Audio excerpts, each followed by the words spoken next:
మీరు కోరిన విధంగా మంత్రులు ఇంకో ట్విస్ట్ ఇచ్చారు. మీరు ఖచ్చితంగా హరీష్ రావు గారు రావాలి లేదా కేటీఆర్ రావాలి అని ఒక ట్విస్ట్ ఇచ్చారు. రెండోది ప్రెస్ క్లబ్ కాదు, మీరు అమరవీరుల స్తూపం దగ్గర రావాలని ఇంకో ట్విస్ట్ ఇచ్చారు. మాకు ట్విస్ట్లతో పని లేదు. మీరు కోరిన విధంగా వాస్తవానికి మా ప్రవీణ్ గారు అన్నీ చెప్పగలుగుతారు. ఆయన ఒక సీనియర్ ఉన్నతాధికారి, గురుకులాల కమిషనర్గా, సెక్రటరీగా పనిచేసిన ఉన్నతాధికారి, అన్ని వివరాలతో సిద్ధంగా ఉన్నారు. కానీ మీరు ఏదో ఒకటి చెప్పి తప్పించుకోవాలని చూస్తున్నారు కనుక మీరు తప్పించుకుంటే మిమ్మల్ని విడిచిపెట్టదలుచుకోలేదు. అందుకే మీరు కోరిన విధంగా మేమే వస్తున్నాం, అదేవిధంగా అన్ని ఆధారాలతో వస్తున్నాం. మీరు కోరిన గన్ పార్క్ దగ్గరికే వస్తున్నాం.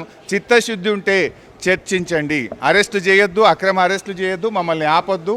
అక్కడ హడావిడి చేయకుండా మీడియా సమక్షంలో సాయంత్రం దాకా మాట్లాడదాం.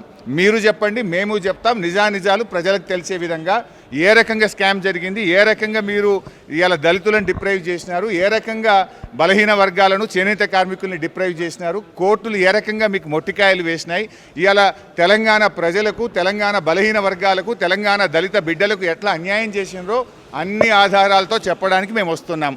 మీరు కూడా మీ దగ్గర ఉన్న ఆధారాలతో చర్చ పెట్టండి. ఇది కుస్తీ యుద్ధం కాదు, ఇది పోరాటం కాదు. ఇలా ఈ రాష్ట్ర ప్రజలకు, రాష్ట్ర దళితులకు అన్యాయం జరిగింది, రాష్ట్రంలో బలహీన వర్గాలకు అన్యాయం జరిగింది కనుక వారి గొంతుకగా ప్రధాన ప్రతిపక్షంగా మేము ఈ అంశాన్ని లేవనెత్తాం. ఒకవేళ తప్పు జరగకపోతే మీరు చర్చకు సిద్ధమైతే చలో లెట్ us డిస్కస్. మేము బయలుదేరుతున్నాం. అక్కడే ఉండండి, కదలొద్దు, తప్పించుకొని పారిపోవద్దు, మమ్మల్ని అరెస్ట్ చేయొద్దు. సాయంత్రం దాకా మాట్లాడదాం.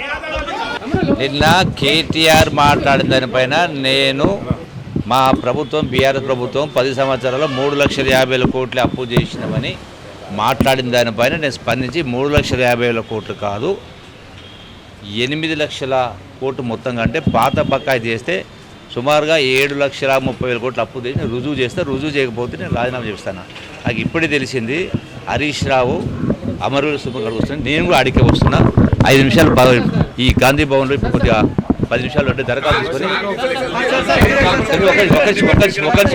ఒక నిమిషం చర్చ ఎందుకు వినండి. హరీష్ రావు ఇప్పుడు అమరవీరుల స్తూపం కాడికి వస్తుంది తెలిసింది 10 నిమిషాల్లో. నేను గాంధీ భవన్లో 10 నిమిషాలు దరఖాస్తు తీసుకొని నేను కూడా అడిగొస్తా. హరీష్ రావు, కేటీఆర్, కేసీఆర్ అందరూ అడిగిరాని నేను చూపిస్తా. అరే